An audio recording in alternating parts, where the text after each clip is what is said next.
In these lines, poet says that child is a mighty prophet.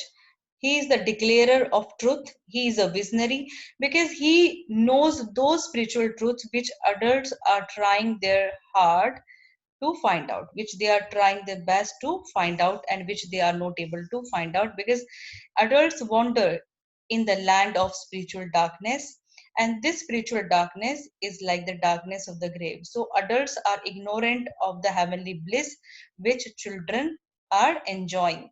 So thou over whom thy immortality broods like the day. So now poet says that on this child, his immortality, his divine origin hovers upon him like the light of knowledge. Day is the light of knowledge. Okay, he is under divine influence, the way a slave is under the influence of the master.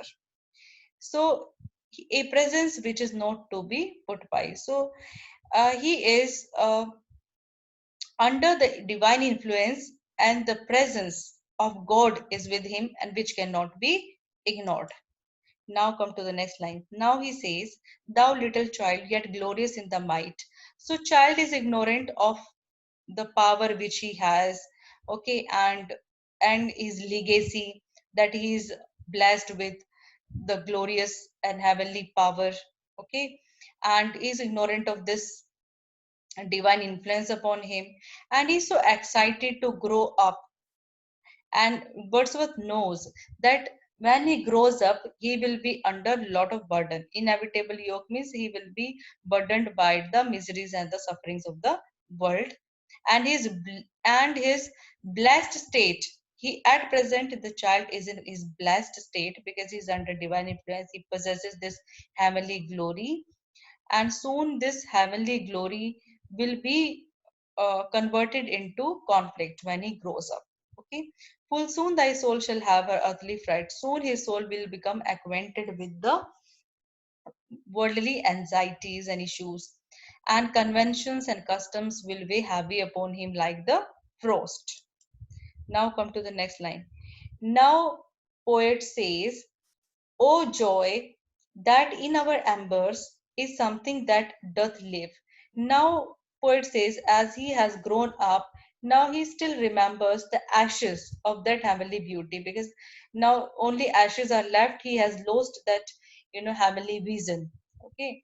And now he says that he still remembers the time of his childhood, and he's happy and thankful for that because he had valuable experiences when he was a child, because when he was a child he saw everything under the sway of divine influence, under the heavenly glory which he possessed at the time.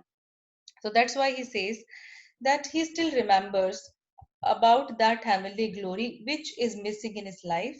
The thought of our past years in me doth breed perpetual benediction. Okay, so what does it mean? That whenever he remembers his childhood days, his heart is full of excessive joy. Benediction is excessive joy. He feels happy when he remembers his childhood days. Note indeed for that which is most worthy to be blessed. Okay, and those valuable moments, were very meaningful to him.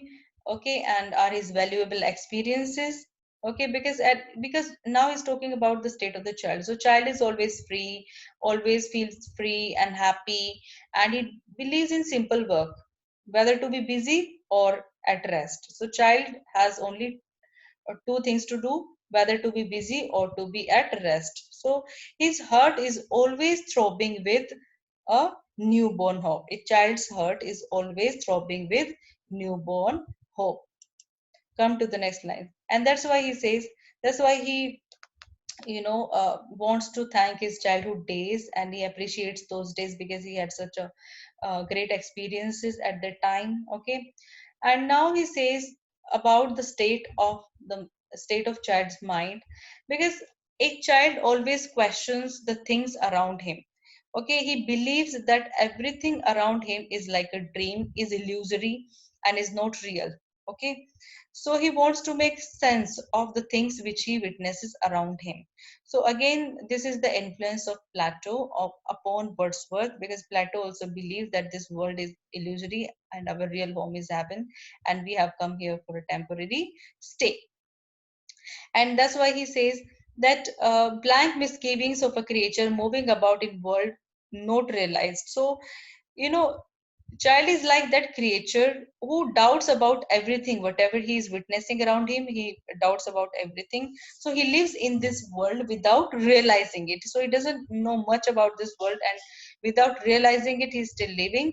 High instincts before which our mortal nature, you know uh, mortal nature did tremble like a guilty thing surprised. So a child possesses those noble and divine instincts before which our mortal nature tremble like a guilty being. Okay, that we he possesses such a divine instinct with him that we feel nothing before a child. Okay, we are nothing before a child, and we are like guilty beings, trembling before him, the power that he carries with himself. Come to the next line. But for those first affections, now he's again remembering his childhood days, those sensations which he had when he was a child, and the and the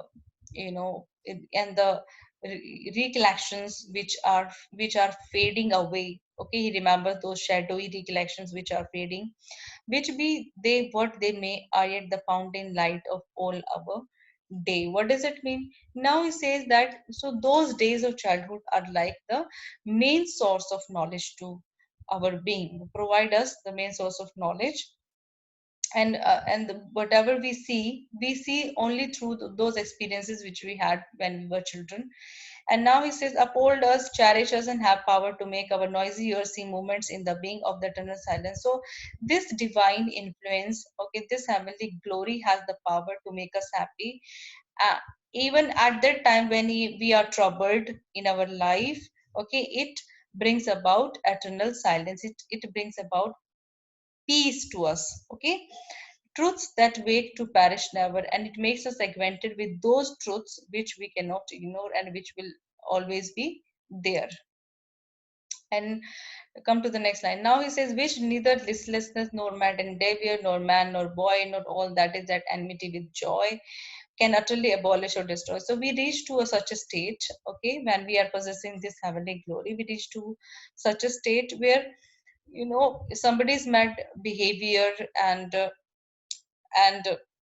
if somebody has enmity with us, can never destroy this kind of happiness which is provided to us by this heavenly glory. So hence in the season of calm weather, though inland far we be, our souls have sight of that immortal sea. Okay, so now he says, in a beautiful weather, we our soul have this sight of immortal sea. Now he compares heaven with the immortal sea, and he says that children are like at the shores of that sea. Okay, when they take birth, they are near to the shore of the sea, and they still can hear the rolling of the waves, and the rolling of the waves are the calls of heaven and their real home. And the more we grow up, the more we keep getting away from this shore, and we keep forgetting our real origin, our real home, our real abode. Come to the next line. And then he says, then sing, ye birds, sing, sing a joy song. Again, he's addressing all objects of nature, all creatures of nature, and ask them to enjoy the spring season. And now he's inviting the young lambs to jump around him as if they are dancing on the beating of the drum. And now he says, we in thought will join you throng, yet that pipe ye that play. So he wants to share their jolly mood, and he's also impressed by the sights and the sounds around him. And ye that through your heart today feel the gladness of me. So he wants to feel the their happiness. Okay, their excessive joy. Okay, he wants to share in this spring season. Come to the next lines. What though the radiance which was once so bright be now forever taken from my sight? Again, he is focusing his attention on the loss of that heavenly glory, which he has had possessed when he was a child. So he says that although that heavenly glory is gone, and nothing can bring back that time which he had enjoyed, when he was a child, when he saw a kind of majestic beauty in the grass and glory in the flower. Okay, so all objects of nature appeared to him, covered in the celestial light, the divine light. Okay, that kind of experience is gone now. But he says that he is not going to lament upon this loss. Okay, and he will feel strength in what is remained behind. So he will try to gather up strength for what has remained behind in the primal sympathy which having been must ever be. So now, after witnessing the misery and the suffering of people, he has become more sympathetic. Okay, and the comforting thoughts which he is enjoying at this moment, because he has witnessed human suffering and the issues of people and their problems and their misery.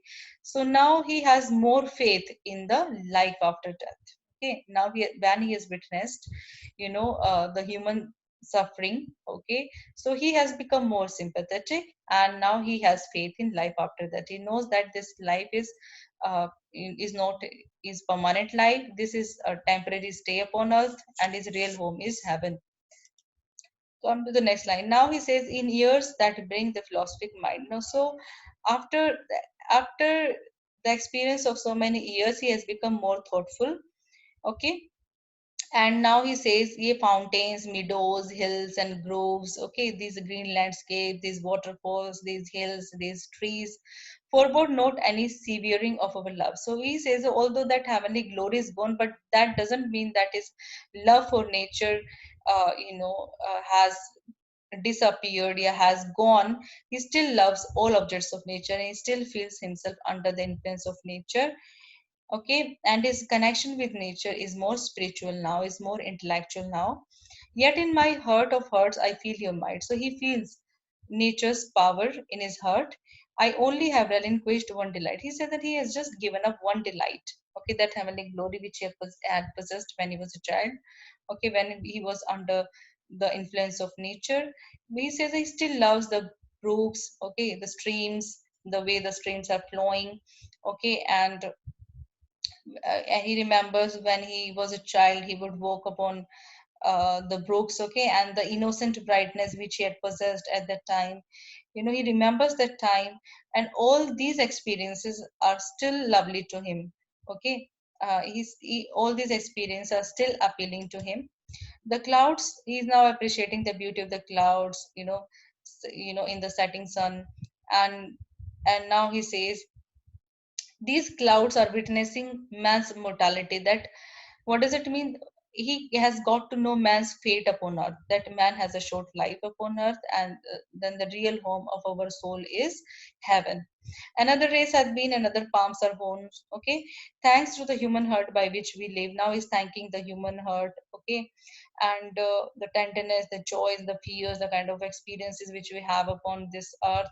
Okay, and now he says that even the ordinary flower, gives him deep thoughts, which you know which his tears can't express. So even the ordinary flowers influences him so much that even that his tears cannot express the love, okay, that he feels for nature. So this is the poem.